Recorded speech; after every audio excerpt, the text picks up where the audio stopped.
Assalomu alaykum avvalambor.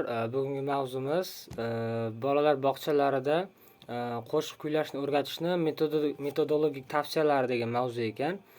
Bu mavzumiz da bolalarni o'sha logaritmik mashg'ulotlar bilan nutq nuqsonlarini bartaraf qilish va ularni oldini olishga yordam sifatida bu logaritmik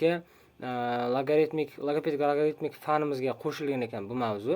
Turli xil metodologik tavsiyalar orqali biz bolalarni nutqini rivojlantiramiz ekan. Xo'sh, bolalar nutqini kuylash orqali rivojlantirish maktabgacha yoshdagi bolalar rivojlanishini muhim o'rin tutadi. Bu faoliyat bola shaxsiyatining har tomonlama shaklanishiga, jumladan hissiy, intellektual, emotsional rivojda, jismoniy, mayda va yuqori yirik qo'l motorikalarini shakllanishida, nutq nuqsonlarini bartaraf qilishda, ya'ni ayniqsa duduqlanuvchi nutq nuqsonini bartaraf qilishda juda ham katta ahamiyatga ega hisoblanar ekan.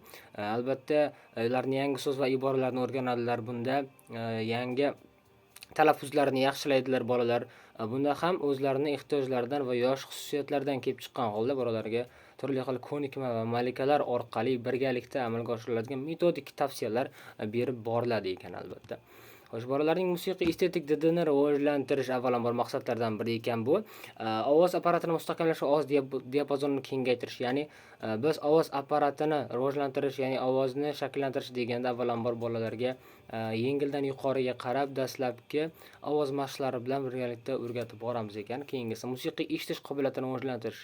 Ya'ni bolalarda musiqa bilan birga ritmni shakllantirish, musiqachi bilan birgalikda ishlash, hamkorlikda ishlash kabi ko'nikmalarni shakllantirish bu vazifa hisoblanadi ekan albatta. To'g'ri nafas olish va ko'nikmalarni o'rgatish, bunda biz to'g'ri nutqiy nafas olishni ham o'rgatamiz, to'g'ri nutqiy ko'nikmalarni o'rgatamiz.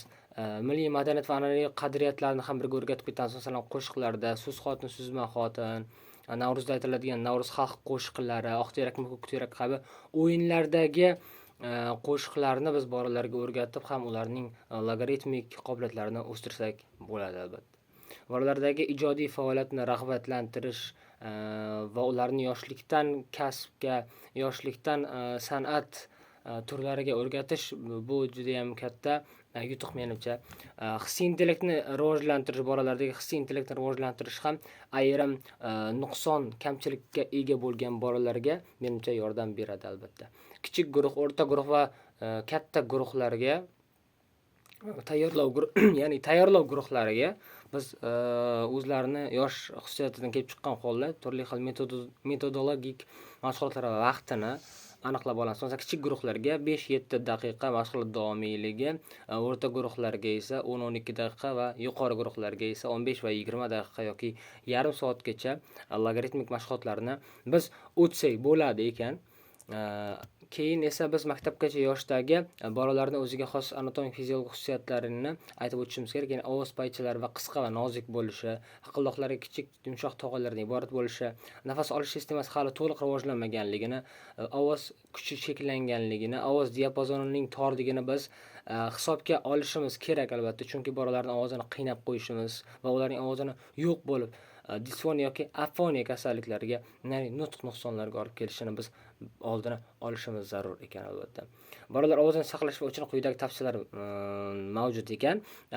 Qattiq baqirib kuylashga yo'l qo'ymaslik kerak albatta. Chunki ovoz tonini xiralashishiga, ovoz paychalarining buzilishiga olib keladi. Musiqiy tanlanlikni to'g'ri tanlash, musiqani to'g'ri tanlash, juda ham baland ovozdan kelmaslik, pastdan yuqoriga qarab kelishlikni tavsiya qilinadi bu yerda. To'g'ri nafas olish texnikasini ham o'rgatish. Qo'shiq aytayotganda to'g'ri nafas olish texnikasini o'rgatish bu juda ham muhim hisoblanadi. Albatta. Qisqa qilib aytganda, maktabgacha va maktab ta'lim yoshdagi bolalar uchun qo'shiq kuylashni o'rgatishning metodologik asoslari shulardan iborat edi. Hammaga rahmat, sog' salomat bo'ling, ko'rishguncha.